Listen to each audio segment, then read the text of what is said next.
আসসালামু আলাইকুম ওয়া রাহমাতুল্লাহি ওয়া বারাকাতুহু। স্বাগত আরও একবারের মতো। প্রিয় দর্শক শ্রোতা, আপনারা দেখছেন জিপিএইচ ইস্পাত নিবেদিত আলোকিত কোরআন ২০২৫-এর বর্ণিল এই আয়োজনের দ্বিতীয় রাউন্ডের প্রথম পর্বের প্রতিযোগিতা। অনুষ্ঠানটি title sponsor GPH Ispat, powered by RFL pipe and fittings, cosponsors Teletalk, smart synthetic colour paste, নতুন ধরা ও আল আরাফা ইসলামী ব্যাংক পিএলসি। রব্বে করিম মহাগ্রন্থ আল কোরআনে ইরশাদ করেছেন, ইন্নাল মুনাফিকিনা ফি দারকিল আসফালি মিনান নার। নিঃসন্দেহে মুনাফিকরা অবস্থান নেবে জাহান্নামের নিম্নতর স্তরে। সেখানে শুধু মুনাফিক না, সেখানে ইহুদিদেরও অবস্থান হবে। মুনাফিক কারা, তাদেরকে চেনার আলামত কি, এই বিষয়েও বিশ্বনবী সাল্লাল্লাহু আলাইহি ওয়াসাল্লাম বলেছিলেন, আয়াতুল মুনাফিকি সালাস।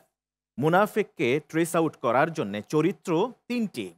ইদা হাদ্দাসা কাযিব, যখন কথা বলে মিথ্যা বলে। ওয়া ইদা উতুমিনা খান, যখন আমানত রাখা হয় খেয়ানত করে।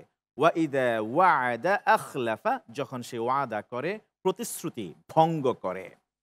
মাহে রমাদানের এই পর্যায়ে এসে আমাদের নিজেদের মূল্যায়ন করা দরকার। আমরা কি মুনাফিকদের দলে আছি নাকি ইমানদারদের দলে? কারণ বিরতির আগে বিজ্ঞ বিচারকের প্রশ্নের জবাবে ইলিয়াস যেখান থেকে তেলাওয়াত শুনিয়েছিল আমাদেরকে, একেবারে শেষের দিকে বলেছিল, ওয়ালা ইয়ালামান্নাল্লাহুল্লাযীনা আমানু, আল্লাহ তাআলা অবশ্যই তিনি জানবেন আমাদের মাঝে কারা ঈমানদার।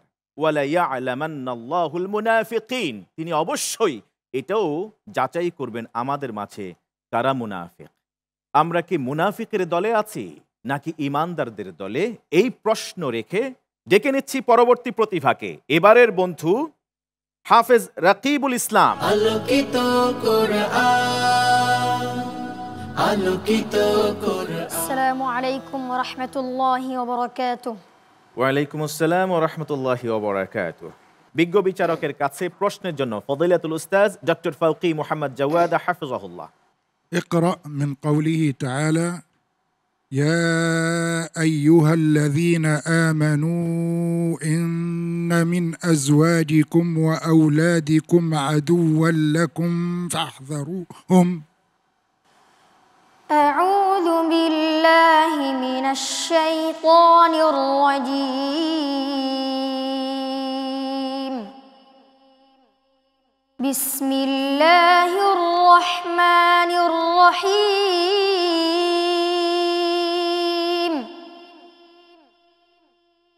يا أيها الذين آمنوا إن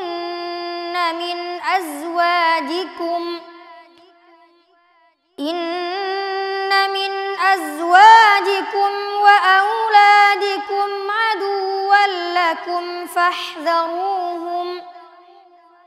وإن تعفوا وتصفحوا وتغفروا فإن الله غفور رحيم. إنما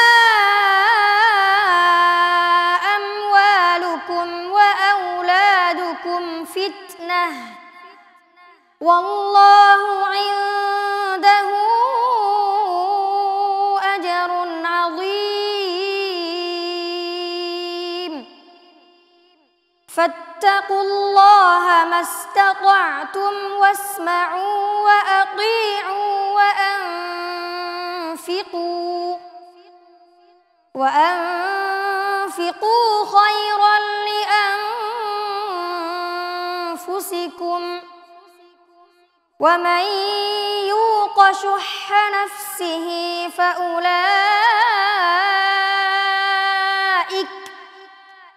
فأولئك هم المفلحون. إن تقرضوا الله قرضا حسنا يضاعفه لكم ويغفر لكم والله شكور حليم. عالم الغيب والشهادة العزيز الحكيم. حسبك. صدق الله العظيم. মাশাআল্লাহ, হাফেজ রাকিবুল ইসলাম হবিগঞ্জের প্রতিনিধির এই তেলাওয়াত কেমন হয়েছে আমরা জানবো বিজ্ঞ বিচারকের কাছ থেকে। ফদলাতুল উস্তাজ। قال رسول الله صلى الله عليه وسلم يقال لصاحب القرآن اقرأ وارتقي ورتل كما كنت ترتل في الدنيا فإن منزلتك عند آخر آية تقرأ بها هنيئا لكم وبارك الله فيكم وجزاكم الله خيرا মাশাআল্লাহ, জাযাকুমুল্লাহ খাইরান। ফদলাতুল শেখ, হাদিসটির অর্থ যদি করে দিতেন প্লিজ। ফিলিস্তিনের সম্মানিত শেখ তার তেলাওয়াতে মুগ্ধ হয়ে তিনি একটি হাদিস বলেছেন। হাদিসটি কিয়ামতের ময়দানে আল্লাহ রাব্বুল আলামিন হিসাব নিকাশের পরে মানুষদেরকে বলা হবে যে দুনিয়াতে তোমরা যেভাবে চমৎকার করে কোরআন কারীমের তেলাওয়াত করতে, কোরআন মুখস্থ করেছে, যে যতটুকুন মুখস্থ করেছো, যতটুকুন পড়েছো পড়তে থাকো আর উপরের দিকে উঠতে থাকো। পড়তে পড়তে তোমাদের পড়া যেখানে শেষ হয়ে যাবে ওই জায়গাতেই তোমার অবস্থান হবে। তো কোরআনে কারীমের হেফজ করার বিষয়ে হাদিসটি একটি গুরুত্বপূর্ণ দেখা যায় যে কোরআন হেফজ করার অনেক বড় একটি ফজিলাত রয়েছে। যে যতটুকুন কোরআন শরীফ মুখস্থ করবে বা হেফজ করবে জান্নাতে তার দারাজা ওই পরিমাণ হবে। তিনি হাদিসটি বলেছেন এবং তার ভবিষ্যৎ সফলতা কামনা করেছেন। অনেক অনেক ধন্যবাদ। আমরা আনন্দিত যে হাফেজ রাকিবুল ইসলামের জন্য শেখ কোনো মুলাহাজা দেননি, শুধু দোয়া করেছেন আল্লাহ তাআলা আমাদেরকেও এই হাদিসের মেজদাক অনুযায়ী আমল করার তৌফিক দান করুন। আমাদের অতিথির কাছ থেকে তোমার ব্যাপারে মূল্যায়ন জানবো। শেখ, কিভাবে বিচার করছেন আপনি এই সুন্দর তেলাওয়াত? আলহামদুলিল্লাহ, হাফেজ রাকিবুল ইসলামের তেলাওয়াত এই শাহরুর রমাদানের রহমত, বরকত এবং নাজাতের মাসে আমাদের দর্শক হৃদয়কে অবশ্যই বিগলিত করবে এবং সে আশা করি ইনশাল্লাহ আগামী দিনে সে আরও বিশ্বমঞ্চে এই কোরআনের আলোকে ছড়িয়ে দেবে ইনশাআল্লাহ। ধন্যবাদ আপনাকে। আর হবিগঞ্জের বন্ধু রাকিবুল ইসলাম, অনেক অনেক শুভকামনা রইল। কেমন?